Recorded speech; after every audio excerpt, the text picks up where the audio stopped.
विनम्र अभिवादन करून प्रायव्हेट हायस्कूल कोल्हापूर सहर्ष सविनय सादर करीत आहे हवामानातील बदल व परिणाम. लेखक व दिग्दर्शक सौ पुरेकर मॅडम.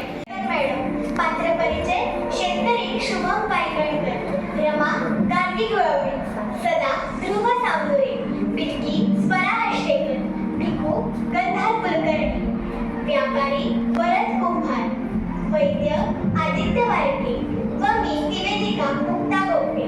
सर्वांना विनम्र अभिवादन करून प्रायव्हेट हायस्कूल कोल्हापूर सादर करीत आहे हवामानातील बदल व परिणाम.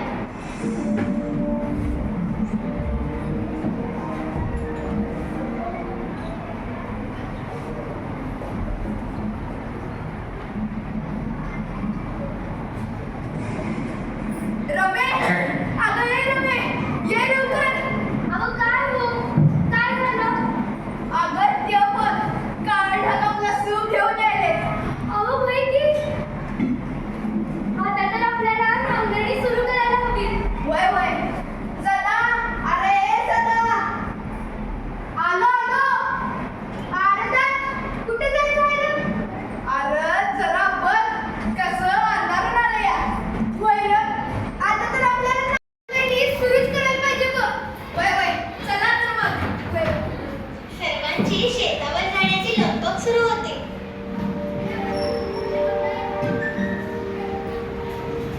सदा, तुला सांगितलेलं काम तू केलंस का रे? होय का? रुपीचे शेत मी काढून ठेवलंय आणि बिया बी सुपारीला आणल्यात बघ. रमे, अगं ये रमे, कुठं राहिलीस का? चल बिगी. झालं. चला. थोड्याच वेळात सर्वजण शेतावर येतात.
प्लॅस्टिक झाल्यामुळं हे समज होत आहे. पूर्वी तर आपल्या शेत कसलं छान होतं, आता कसं काळं दिसायला बघ. या आता काम झाले, मस्तपैकी झाडाखाली बसू आणि पिठलं भाकर खाऊ. वय या.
मग आलास?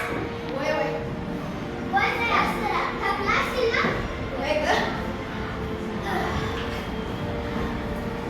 पाणी आणू का? नको नको राहून दे बाय बाय मग. अगं आज लवकर आलात शेतावरून. वय आज काय काम नव्हतं म्हणून आलो लवकर अगं काय बघ गेलता का आज शाळेला होय आज शाळेला नाही आली. म्हणूनच आम्ही सांगतोय कायम शाळेला जायचं माझीच मजा मजा करायला मिळते होय होय होय. पानं वाढून खा. काय वाटकी का मला दिसेना झाली काय काय झालं? अहो काय झालं ना? सदा त्याला बोलवा कुणीतरी. वैद्याला बोलव पटकन अहो काय झालं? पाणी आण, पाणी आण. पाणी आण ग. काय म्हणजे याला? वैद्य बघायला काय झाले सदा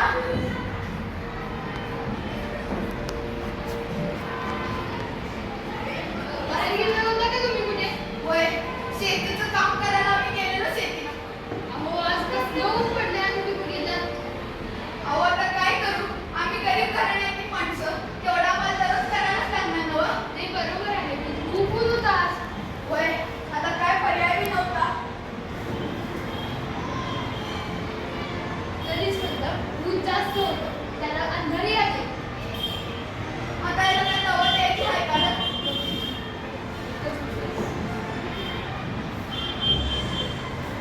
सदा?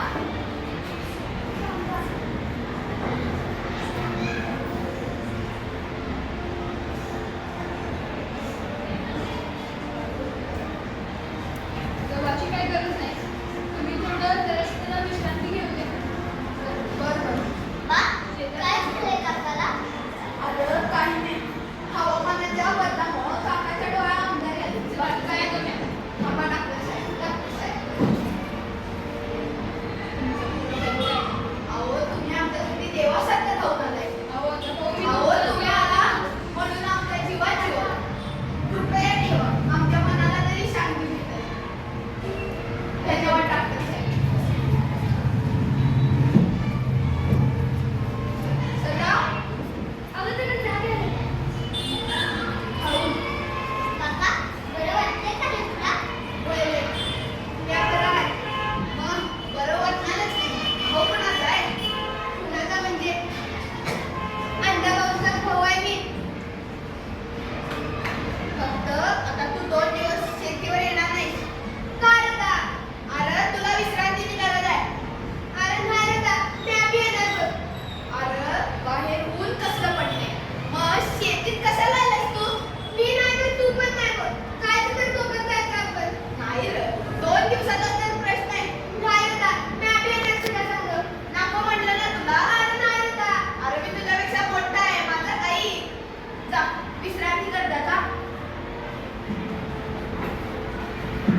हे कशामुळे झालं? काय सांगू? मी सांगते काय होते. सांग पाहू. आपण माणसे झाडे तोडतो. त्यामुळे मातीची धूप होते, तापमानात वाढ होते आणि त्याचा परिणाम म्हणून भूस्खलन होते, अतिवृष्टी होते. त्यामुळे महापुरासारखे संकट ओढवते. त्यामुळे जीवितहानी होते. त्याच्यामुळे आणि काय होतं बरं? त्याच्यामुळे नुसती जीवितहानी नव्हे तर आर्थिक हानी सुद्धा होते. त्यामुळे रोगराई पसरते आणि प्रदूषण सुद्धा होते. आता तर लोक म्हणतात की विषाणूयुक्त होईल. आता तर काही नवीन नवीन रोग आणि विषाणू यायला लागले. बहुधा म्हणजे काळे ढग आपल्या शेतात आले त्या प्रदूषणामुळे. तरी आता भाऊ तुमची पोरगी लई हुशार आहे बघा. मग असणारच की, मोठेपणी सायंटिस्ट तर होणार आहे की. होणार बघा, सॉफ्टवेअर होणार. हो नक्की होईल. आणि ती या अण्णा भाऊ आणि माझ्या परिवाराचं नाव रोशन करेल. बरं सांगा येतो मी. बरं.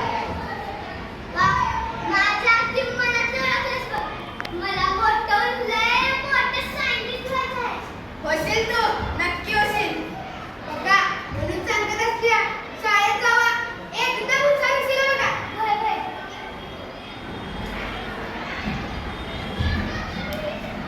विज्ञान आणि वातावरण यांचा संगम म्हणजे वातावरणाच्या विज्ञानाचा अभ्यास. याला वातावरणशास्त्र असे म्हणता येईल. वातावरणशास्त्राचे अर्थ. वातावरण वातावरण म्हणजे पृथ्वीच्या चारी बाजूंनी असलेली गॅसियस वातावरण जे पृथ्वीला वेगळं करते आणि जगण्यासाठी आवश्यक असलेली परिस्थिती निर्माण करते.